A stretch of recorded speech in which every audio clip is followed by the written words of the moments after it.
again welcome to the DSS online classes. This is 11th Commerce and subject is Business Study, and we are discussing the formation of the company. And in the formation of the company, we are on the topic that is document required to be submitted. क्या क्या document जो है एक promoter जो है ROC को submit करता है, उस डॉक्यूमेंट के बारे में हम डिस्कस कर रहे हैं। और हम लोग जो है जो main important document that is memorandum of association हम लोगों ने डिस्कस कर दिया है। What is memorandum of association और memorandum of association, what is meaning of memorandum of association already we discuss. Memorandum of association में कितने क्लॉज होते हैं, जैसे कि नेम क्लॉज हो गया, आपका लायबिलिटी क्लॉज हो गया, एड्रेस रजिस्टर्ड एड्रेस क्लॉज हो गया होगा, capital clause, all this things we have discuss.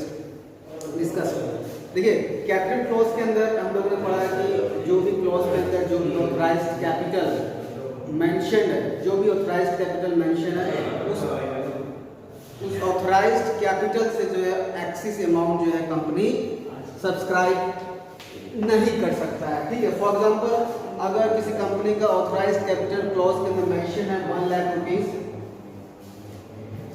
1 lakh rupees mention है और वो जो है पब्लिक से जो है सब्सक्राइब करता है in the by distributing shares के रूप में जो है। अगर एक शेयर का प्राइस अगर 10 रुपीस है, अगर एक शेयर का प्राइस 10 रुपीस है तो डिवाइडेड बाय 10 तो नंबर ऑफ शेयर्स कितने हो गए 10,000 नंबर ऑफ शेयर्स। मतलब I mean to say that कि वो जो भी क्लॉज मेमोरेंडम एसोसिएशन में जो आपका कैपिटल क्लॉज है, तो कैपिटल क्लॉज में जो भी ऑथराइज्ड कैपिटल मेंशन है, जितना भी नंबर ऑफ शेयर्स मेंशन है, उससे ज़्यादा कंपनी जो है पब्लिक सब्सक्राइब नहीं कर सकती है। ठीक है, that is a capital clause. और जो है मेमोरेंडम ऑफ एसोसिएशन का जो फॉर्मेट जो होता है वो भी जो है अलग अलग कंपनी के अलग अलग फॉर्मेट होता है। आपके बुक में जो है फॉर्मेट दिया होगा table ABCDE। Memorandum of associations के लिए, आर्टिकल ऑफ एसोसिएशंस के लिए क्या फॉर्मेट होना चाहिए वो फॉर्मेट दिया गया है, हम लोग बाद में डिस्कस करेंगे। ठीक है, और ठीक है, तो ये चीज़ें जो है हम लोगों ने डिस्कस कर लिया है। तो I will say that memorandum of association जो फर्स्ट डॉक्यूमेंट है already we have discuss. The next is article of association. Article of association ये भी एक बहुत ही इंपॉर्टेंट डॉक्यूमेंट है, subsidiary to the memorandum of association. I mean to say that कि इसके अंदर जो है आर्टिकल ऑफ एसोसिएशन के अंदर internals rules and regulations company के लिखे होते हैं। ये जो है बाई लॉज होते हैं। Article of association is the by law. I mean to say by law क्यों कहते हैं, क्योंकि देखिए कंपनी का जो भी फंक्शनिंग है, जो भी उसका गवर्निंग बॉडी या फिर जो रूल्स एंड रेगुलेशंस वो कंपनी एक्ट के अंदर बनाया गया है। ठीक है, कंपनी एक्ट के अकॉर्डिंगली हर एक कंपनी रन करता है। लेकिन जो है आर्टिकल ऑफ एसोसिएशन को बाई लॉ इसलिए कहते हैं क्योंकि जो है कंपनी अपने इंटरनल अफेयर्स को जो है रन करने के लिए जो कुछ अपने इंटरनल रूल्स एंड रेगुलेशंस बनाती है। ठीक है, तो ये रूल्स एंड रेगुलेशंस जो इंटरनल मैनेजमेंट के लिए, इंटरनल ऑपरेशंस के लिए होता है, उसको क्या कहते हैं आर्टिकल ऑफ एसोसिएशन कहते हैं, इसीलिए इसको बाई लॉ कहते हैं। ठीक है, और दूसरी बात यह है कि आर्टिकल ऑफ एसोसिएशन जो है ये जो subsidiary of the memorandum of association होता है, ये जो है आर्टिकल ऑफ एसोसिएशन कुछ ऐसा नहीं करेगा जो मेमोरेंडम ऑफ एसोसिएशन में लिखा नहीं गया है। ठीक है, टोटली फॉलो करता है मेमोरेंडम ऑफ एसोसिएशन का, और आर्टिकल ऑफ एसोसिएशन जो है इससे ऊपर नहीं हो सकता, मेमोरेंडम ऑफ एसोसिएशन से ऊपर नहीं हो सकता। ठीक है, this is the article of association. So according to the sections 2 sub clause 5 of the Companies Act 2013, what is meaning of article of association? मतलब ये होता है article of association. Article means article of association. अगर हम article बोलते हैं तो इसका मतलब होता है article of association। जैसे memorandum of association के अंदर अगर हम memorandum बोलते हैं तो it means memorandum of association। ठीक है, तो article of association जो है वो जो मूल रूप से जो कंपनी एक्ट के अंदर जो प्रारूप बनाया गया उसके अकॉर्डिंगली उसको फॉलो किया जा रहा है, या फिर जो टाइम टू टाइम जो उसके अंदर जो है अल्टरेशन किया जा, जो मॉडिफाइड किया जा रहा है, चाहे प्रीवियस कंपनी लॉ के अंतर्गत या फिर जो करंट 2013 जो कंपनी लॉ चला उसके अंतर्गत, उसको हम क्या कहते हैं आर्टिकल ऑफ एसोसिएशन कहते हैं। ठीक है, so this is the meaning of the article of association. ठीक है, तो हम लोग देखा कि जो पहला आपका डॉक्यूमेंट है मेमोरेंडम ऑफ एसोसिएशन जो एक प्रोमोटर्स जो है वो तैयार करता है। दूसरा जो है डॉक्यूमेंट है आर्टिकल ऑफ एसोसिएशन। जो थर्ड डॉक्यूमेंट्स जो है that is consent of proposed directors. Dear students, जैसे कि स्टार्टिंग हम लोगों ने पढ़ा कि कंपनी के बारे में हम लोगों ने पढ़ा है, तो कंपनी क्या है, it is artificial person, we know that, and it is created by the law, आप लोग जानते ही हैं। तो जब जब जो है कंपनी का फॉर्मेशन होता है कि व्हाट जो भी कंपनी एक्ट, जो भी कंपनी एक्ट के अंतर्गत जो भी इंफॉर्मेशंस दिए गए हैं regarding the formation of the company, उस जो है उस स्टेप्स को, चाहे उस प्रोसीजर्स को, चाहे जो लीगल रिक्वायरमेंट है, उस लीगल रिक्वायरमेंट फुलफिल करना जरूरी होता है, क्योंकि जो है ये एक आर्टिफिशियल पर्सन और क्रिएटेड बाय लॉ, तो लॉ के अंतर्गत जो भी बातें लिखी गई फॉर्मेशन की, वो एक प्रोमोटर जो है फॉलो करता है और फॉर्म करता है, ठीक है। तो next is consent of proposed directors. जो नेक्स्ट डॉक्यूमेंट है वो प्रपोज्ड है, कंपनी के लिए डायरेक्टर्स होना आवश्यक है, जरूरी, आप जानते ही हैं, ठीक है। तो कौन से जो पर्सन जो डायरेक्टर्स बनना चाहते हैं उनका जो एक कंसेंट लेटर जो है हम लोग से लेना पड़ता है, ठीक है। वो जो उसके अंदर जो है वो डिक्लेरेशन देते हैं, चाहे वो अपना जो है कंसेंट प्रोवाइड करते हैं कि हम जो है इस कंपनी के डायरेक्टर बन रहे हैं, और डायरेक्टर बनने के लिए जो भी क्वालिफिकेशन शेयर्स की रिक्वायरमेंट है उस शेयर्स को हम परचेज करेंगे और पेमेंट करेंगे, ठीक है dear students. What is qualification shares, आप जानते हैं कि जब कोई प्रपोज कंपनी के अंदर कोई डायरेक्टर बनता है तो उसको जो है कुछ नंबर ऑफ शेयर्स परचेज करने पड़ते हैं, अदरवाइज अगर वो परचेज नहीं करेगा तो वो जो डायरेक्टर्स नहीं बन पाएगा, ठीक है। तो उस जितने शेयर्स परचेज करने पड़ते हैं time of becoming the directors, तो वो जो है शेयर्स क्या बोलते हैं, क्वालिफिकेशन शेयर्स बोलते हैं। तो इसके अंदर क्या है, कंसेंट ऑफ प्रपोज्ड डायरेक्टर्स के अंदर जो है वो डायरेक्टर्स जो है अपना कंसेंट प्रोवाइड करता है कि हम जो इस प्रपोज्ड कंपनी डायरेक्टर बनेंगे और व्हाटएवर द क्वालिफिकेशन शेयर्स जो है उसको हम परचेज करेंगे और उसका पेमेंट करेंगे, ठीक है।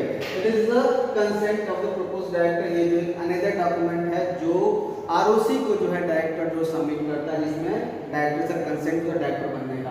नेक्स्ट दिया हुआ एग्रीमेंट।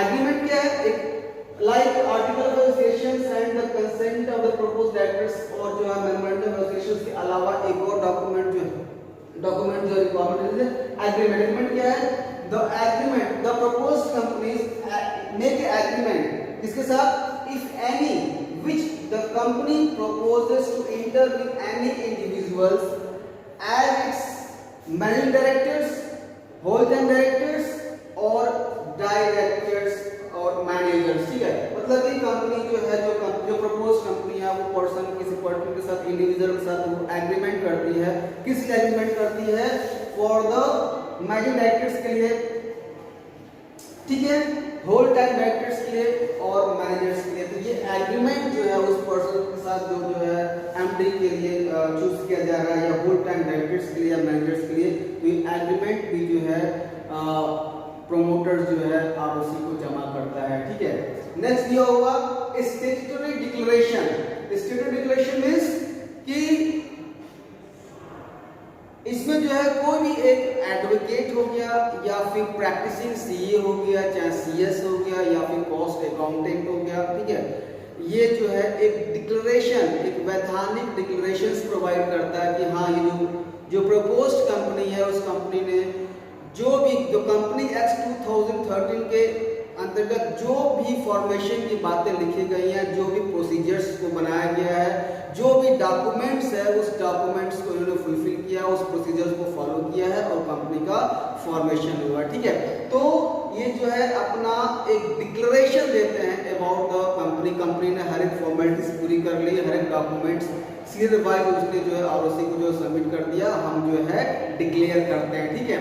और उनका जो है डिक्लेरेशन पर जो है चाहे वो कॉस्ट अकाउंटेंट करे या फिर जो प्रैक्टिसिंग सीएस करे, चाहे सीएस करे या फिर जो एडवोकेट करे, उस डिक्लेरेशन पे अपना कंसेंट मतलब अपना साइन करता है कि हमने जो है देख लिया, जांच लिया, परख लिया कि हाँ ये कंपनी ने जो है अपने हर एक फॉर्मेलिटीज, हर एक प्रोसीजर्स को फुलफिल किया है, ठीक है। तो वो डिक्लेरेशन भी जो है लगता है, ठीक है। नेक्स्ट क्या हुआ, receipt of payment of fees, ठीक है। जैसे कि अभी हम लोगों ने बताया, देखिए इसमें जो है कुछ इसमें रजिस्ट्रेशन फीस भी लगता है इसके अंदर, और जो है स्टैंप ड्यूटी भी लगता है इसके अंदर। ऑनलाइन जब हम फॉर्म फिलअप करते हैं, ऑनलाइन जब हम अप्लाई करते हैं कंपनी फॉर्मेशंस के लिए, तो INC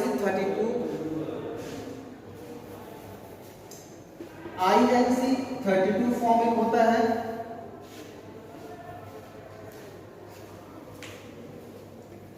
INC 33, INC 34, ये जो है एक फॉर्म जो होता है एट टाइम, जब ऑनलाइन जब हम कंपनी के फॉर्मेशन के अप्लाई करते हैं तो ये तीनों फॉर्म जो है फिलअप करना पड़ता है, ठीक है। और इसका जो है स्टैम्प ड्यूटी INC 32 के लिए जो है 10 रुपये का स्टैम्प ड्यूटी लगता है, ठीक है, वो देना पड़ता है। INC 33 के लिए जो है 200 का जो है स्टैम्प ड्यूटी लगता है, वो जो है ROC को पे करना पड़ता है, ठीक है। और INC 34 में क्या होता है कि अगर प्रपोज्ड कंपनी का पेड अप कैपिटल 50 लाख से कम है तो कोई भी रजिस्ट्रेशन फीस नहीं लगता है, ठीक है, ध्यान रखिएगा। अगर प्रपोज कंपनी का जो है अगर पेड अप कैपिटल जो है अगर 15 लाख से कम है तो कोई भी रजिस्ट्रेशन फीस नहीं लगता है, लेकिन अगर 15 लाख से अगर ऊपर है तो उसको 0.15 ऑफ पेड अप कैपिटल, 0.15% का पेड अप कैपिटल, जो भी पेड अप कैपिटल है उसका 0.15% जो है रजिस्ट्रेशन फीस देना पड़ता है, ठीक है। तो इसमें क्या है कि INC जो हमने स्टैम्प ड्यूटी दिया हुआ INC 32 फॉर्म फिलअप करने के लिए, INC 33 फॉर्म फिलअप करने के लिए, INC 34, ठीक है। INC 33 होता है कि बेसिकली एक मेमोरेंडम ऑफ एसोसिएशन का फॉर्म होता है जो फिलअप करना पड़ता है, ठीक है। और INC 34 का होता है आर्टिकल ऑफ एसोसिएशन का फॉर्म होता है जो फिलअप करना पड़ता है। और INC 32 स्पेशली क्या होता है, it is a application for the incorporation of company. जब अप्लाई करते हैं इनकॉर्पोरेशन ऑफ कंपनी के लिए तो INC 32 फॉर्म फिलअप किया जाता है, ठीक है, उसके लिए 10 रुपए का जो स्टैम्प ड्यूटी लगता है। तो जितना भी इसका रिसीप्ट है, ठीक है, तो जो प्रोमोटर जो होता है एक तो आपका स्टैम्प ड्यूटी पे करता है और एक रजिस्ट्रेशन फीस पे करता है, तो उसका रसीद जो है वो जमा करना पड़ता है ROC को। और कौन जमा करता है, प्रोमोटर्स करता है, ठीक है। Dear students, these all the documents is submitted by the promoters to the ROC, और इस डॉक्यूमेंट को सबमिट करने के बाद से जो है इनकॉर्पोरेशन का वर्क चालू हो जाता है। I mean to say that कि आप जब ये कंपनी जो है इस डॉक्यूमेंट को जब सबमिट कर देता है ROC को, तो ROC जो है इस डॉक्यूमेंट को जो है वेरीफाई करता है, चेक करता है कि हर एक डॉक्यूमेंट जो है अप्रोप्रिएट है कि नहीं है। हर एक डॉक्यूमेंट जो है जो भी डॉक्यूमेंट्स हैं वो जो है सपोर्टेड बाय पेपर्स है कि नहीं है। सपोर्टेड बाय पेपर्स मींस अगर जो है डायरेक्टर्स है तो डायरेक्टर्स का Aadhaar card, PAN card, address proof, ID proof, ठीक है। तो ये चीजें जो है चेक करने के बाद से जो है ROC क्या करता है, वो जो है कंपनी का फॉर्मेशन कर देता है। ROC जो है सर्टिफिकेट ऑफ इनकॉर्पोरेशन जो है प्रोवाइड कर देता है, ठीक है। और जिस डेट को जो है कंपनी जो सर्टिफिकेट ऑफ इनकॉर्पोरेशन प्रोवाइड करता है उस डेट से समझिए एक बर्थ सर्टिफिकेट होता है इस कंपनी के लिए, क्योंकि कंपनी का ऑफिशियल पर्सन है तो उसको एक बर्थ सर्टिफिकेट मिल जाता है और उसके बाद कंपनी जो है फॉर्म में आ जाती है, ठीक है, लीगली फॉर्म में आ जाती है। So dear students, these are the documents required to be submitted by the promoters to the ROC. Thank you. Have a good day.